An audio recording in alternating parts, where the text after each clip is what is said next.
الحمد لله وكفى والصلاة والسلام على من لا نبي بعد أما بعد فأعوذ بالله من الشيطان الرجيم بسم الله الرحمن الرحيم ولا تجادلوا أهل الكتاب إلا بالتي هي أحسن صدق الله العظيم.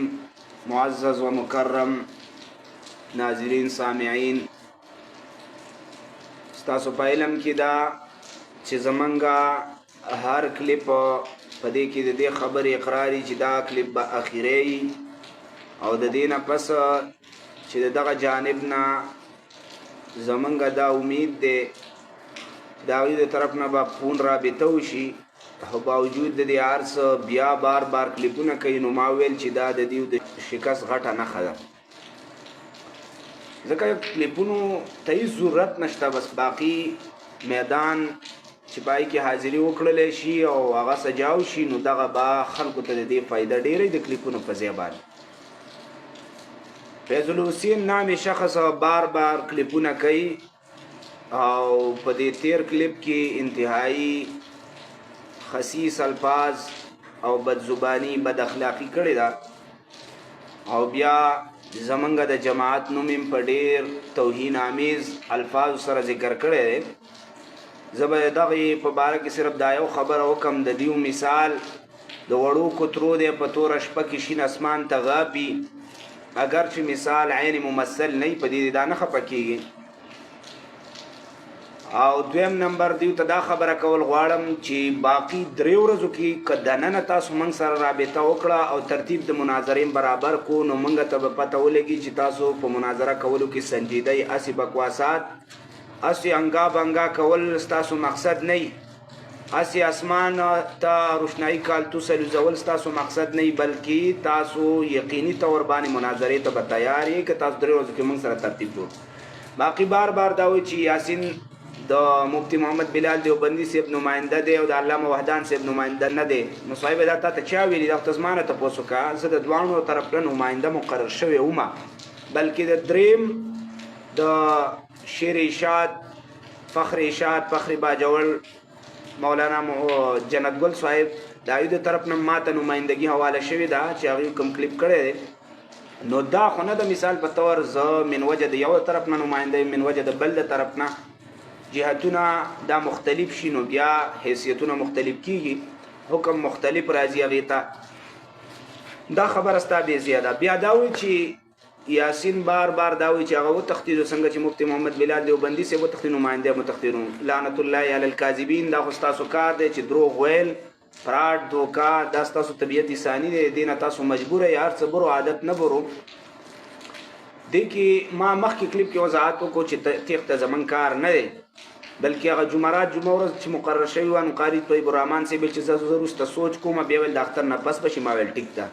بیا د ځای متعلق خبره تا ویل، ما درې خبرې کړې وې، ځای، امن او د بجلۍ ټول انتظامات. نو بس ټیک شو، تا دا خبره وکړه، ما تا ته ویل ستا په تبه تاسو موږ ته ځای راکوئ، امن راکوئ، بجلۍ ټول انتظامات.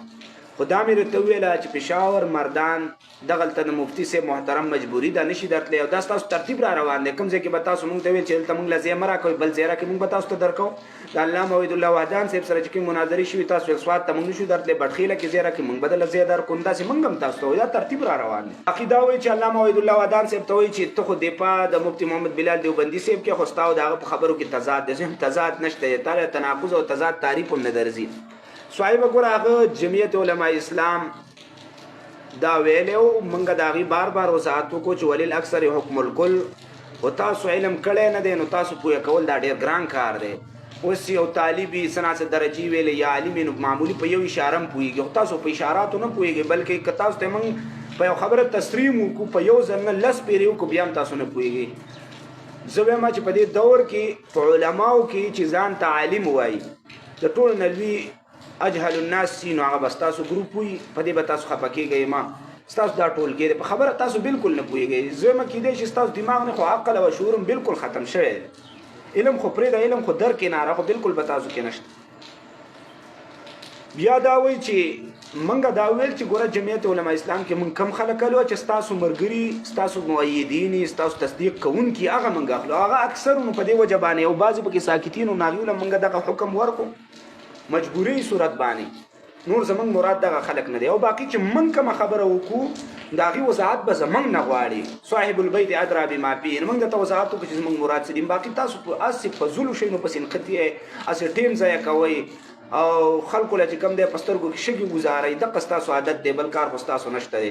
او دا تاسو دا دلایل چې دي، حوالې چې دي، مثال د څه دی، د یورو د بمونو دی، بس صرف ایرې الوزوئ، بل څه کار خو ستاسو نشته دی. ګوره زمونږ فتوا او مونږ چې چیلنج دی نو هغه جمعیتیانو ته چې حیاتیان او ستاسو سره په عقیده کې متفقي. باقي تاسو وایئ چې اصولي طور باندې با عبارت او حواله هغه معتبر او زیري بحث باغی چې هغه اول تاسو جمعیتیان ثابت کړو. مونږ په پارمونو پسې ګرځو، ستاسو هر مشر پارم بروباس اندام د تو پورې چې ستاسو سرفراز خان صفدر صاحب چې دی هغه د جمعیت علما اسلام په شورا کې به شریکېدل. نو دا علم به تاسو سره جواب نه اوس به له چېرته نوی جواب ګورئ، د وړو پوزه به له جوړوئ د ځان نه. ګوره موږ ته دا خبره وکړه چې زمونږ چیلنج په عقیده کې دی، په نظریه کې دی، د الله بندګانو په سیاست او په عمل کې موږ تاسو له چیلنج نه دی درکړی. نو یو طرف ته موږ د هر چا دفاع کوو، نو دفاع یې کوې نو مشر به ګڼي نو دفاع به یې کوې.